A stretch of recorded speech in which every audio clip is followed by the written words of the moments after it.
ہم تو نکلے ہیں مسکراتے ہوئے اور وہ تل ملا کے نکلے ہیں، نعرہ حق لگا کے نکلے ہیں۔ سر جھکانے کا حکم جب آیا اور بھی سر اٹھا کے نکلے ہیں۔ استقبال ہے ناظرین آپ سبھی کا IR مشاعرہ میڈیا میں آپ کے ساتھ محمد رشاد سنیں گے دوستو عمران پرتاپ گڑھی کی ایک نظم۔ اس سے پہلے بتا دوں اگر یہ دیکھنا چاہتے ہو کہ دنیا تمہارے بغیر کیسی ہوگی تو بس یہ دیکھ لو کہ جو لوگ مر گئے دنیا ان کے بغیر کیسی ہے۔ آئیے سنتے ہیں عمران پرتاپ گڑھی کی نظم۔ تو آپ سے گزارش ہے ویڈیو کو لائک کیجیے اور چینل کو ضرور سبسکرائب کیجیے۔ سچ کا نعرہ بلند کرتے ہیں۔ اگلا جو 2 مصرع ہے وہ یہاں بھی لاگو ہوگا اور دلی میں بھی لاگو ہوگا، آپ پہنچ جائیں گے کہ جھوٹ کو ناپسند کرتے ہیں، سچ کا نعرہ بلند کرتے ہیں، حاکم وقت سے عداوت ہے،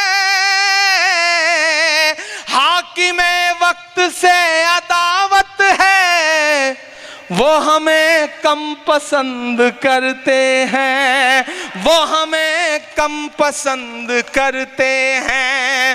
ہم تو نکلے ہیں مسکراتے ہوئے، ہم تو نکلے ہیں مسکراتے ہوئے اور وہ تل ملا کے نکلے ہیں، نعرہ حق لگا کے نکلے ہیں۔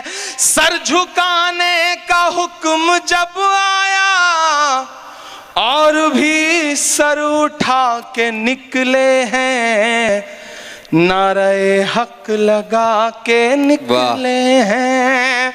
اور جاتے جاتے آخر میں کچھ شاعر دوستوں نے ایک نظم کے لیے مجھے یاد دلایا تھا، میں وہ سنا کے جاؤں گا۔ کچھ ساتھیوں نے نجیب کی نظم کے لیے کہا ہے، میں وہ بھی سنا دوں گا، وہ بھی سنا دوں گا۔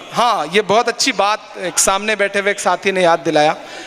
اگر 2 ڈھائی 3 منٹ آپ خاموشی کے ساتھ سن لیں۔ میں انوار العلوم کالج میں کھڑا ہوں۔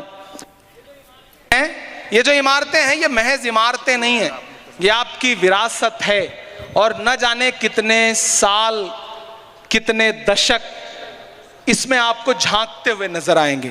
یہاں ایسے تمام بزرگ بیٹھے ہیں میں جن کی پیشانی کی جھریوں میں پچھلے 70 سال کا 75 سال کا درد محسوس کرتا ہوں۔ تب مجھے لگتا ہے کہ ان دنوں میں نے غزل کے 2-3 شعر کہے ہیں، وہ میں سنا دوں، پھر وہ نظم سناتا ہوں۔ آج تاریخ ہے حیران کہاں چوک ہوئی، ہم کتنا بھی سیاست کو برا بھلا کہہ لیں، حکومت کو برا بھلا کہہ لیں، لیکن حیدرآباد والوں جھانکنا تو ایک بار ہمیں اپنے گریبان میں بھی پڑے گا، کہیں نہ کہیں کچھ چوک تو ہوئی ہے۔ میں چاہتا ہوں کہ ایک بار مجھے تالی بجا کر کے ماحول دیں، میں بہت سنجیدہ بات آپ کے بیچ میں کہنے جا رہا ہوں۔ آج تاریخ ہے حیران کہاں چوک ہوئی، سوچئے گا کبھی سلطان کہاں چوک ہوئی، سوچئے گا کبھی سلطان کہاں چوک ہوئی۔ تم پہ دولت بھی ہے، تعداد بھی، طاقت بھی ہے، تم پہ دولت بھی ہے، تعداد بھی، طاقت بھی ہے، پھر بھی ہو بے سر و سامان کہاں چوک ہوئی۔ اور ایک شعر میں نے کہا نا میں کالج میں کھڑا ہوں تو یہ شعر پڑھنا میرا فرض بنتا ہے کہ رہ گیا کس لیے تو علم و ہنر میں پیچھے، رہ گیا کس لیے تو علم و ہنر میں پیچھے، ہے تیرے پاس تو قرآن کہاں چوک ہوئی. اس شعر کو ایسے سنیں گے تو کام نہیں چلے گا. مجھے ایک ایک شخص کی داد چاہیے اس شعر پر. یہ بہت سنجیدہ اور بہت ضروری شعر ہے.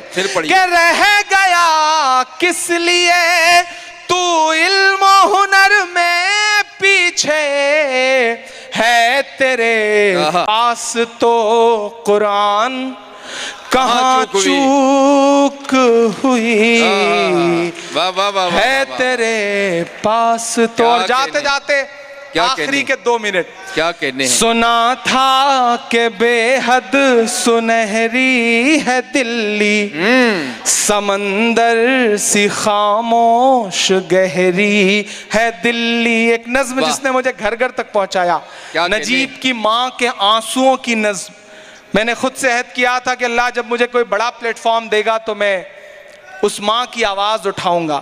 میں شاعری میں آواز اٹھاتا تھا, اور اللہ نے جب مجھے پارلیمنٹ میں پہنچایا تو میں نے اپنی جو سب سے پہلی اسپیچ کی اس میں نجیب کی ماں کے آنسوؤں کو آواز دینے کا کام کیا. مجھے لگتا ہے کہ میں نے اپنا فرض پورا کیا.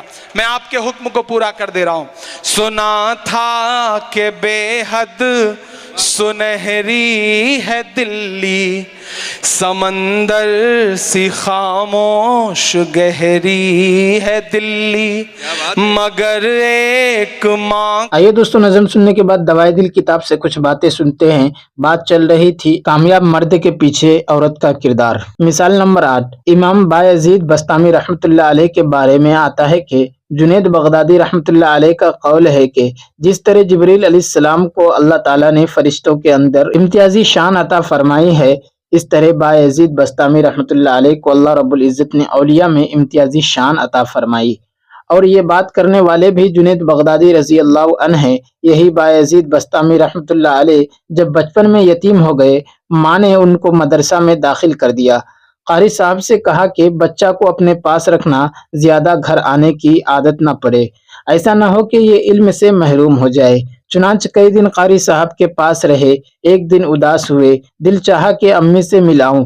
قاری صاحب سے اجازت مانگی. انہوں نے شرط لگا دی, تم اتنا سبق یاد کر کے سناؤ تب اجازت ملے گی. سبق بھی بہت زیادہ بتا دیا, مگر بچہ ذہین تھا, اس نے جلدی سے وہ سبق یاد کر کے سنا دیا. اجازت مل گئی. یہ اپنے گھر واپس آئے. دروازے پر دستک دی. ماں وضو کر رہی تھی. وہ پہچان گئی, میرے بیٹے کی طرح دستک معلوم ہوتی ہے. چنانچہ دروازے کے قریب آ کر پوچھا, کس نے دروازے کو کھٹکھٹایا؟ جواب دیا, بایزید ہوں. تو ماں کہتی ہے, ایک میرا بھی بایزید تھا, میں نے تو اسے اللہ کے لیے وقف کر دیا, مدرسہ میں ڈال دیا. تو کون بایزید ہے جو کھڑا میرا دروازہ کھٹکھٹا رہا ہے؟ تو جب انہوں نے یہ الفاظ سنے سمجھ گئے امی چاہتی ہے میرا دروازہ نہ کھٹکھٹائے.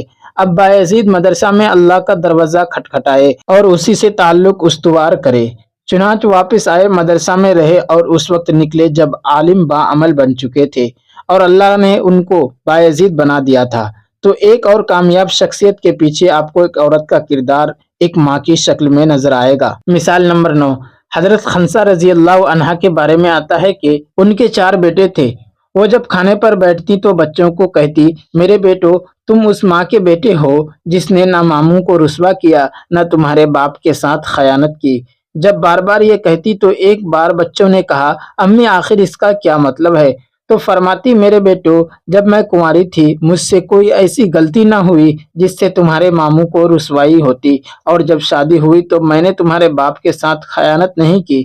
میں اتنی غیرت اور باحیا زندگی گزارنے والی عورت ہوں. بچے پوچھتے, امی آپ کیا چاہتی ہیں؟ تو ماں کہتی ہے, بیٹو جب تم جوان ہو جاؤ گے تم سب اللہ کے راستے میں جہاد کرنا, اور میرے بیٹو تم شہید ہو جانا, اور میں آ کر تمہیں دیکھوں گی. اگر تمہارے سینوں پر تلوار کے زخم ہوں گے میں تم سے راضی ہو جاؤں گی, اور اگر تمہاری پشت پر زخم ہوں گے تو میں تمہیں کبھی معاف نہیں کروں گی. بیٹے پوچھتے, امی آپ کیوں کہتی ہیں شہید ہو جانا شہید ہو جانا؟ تب ماں سمجھاتی کہ میرے بیٹو اس لیے کہ جب قیامت کے دن عدل قائم ہوگا اور اللہ تعالیٰ پوچھیں گے شہیدوں کی مائیں کہاں ہیں, میرے بیٹو اس وقت میرے پروردگار کے سامنے مجھے سرخ روئی نصیب ہوگی کہ میں بھی 4 شہیدوں کی ماں ہوں. سوچنے کی بات ہے, ایسے شہداء کے پیچھے آپ کو ایک عورت کا کردار ماں کی شکل میں نظر آئے گا.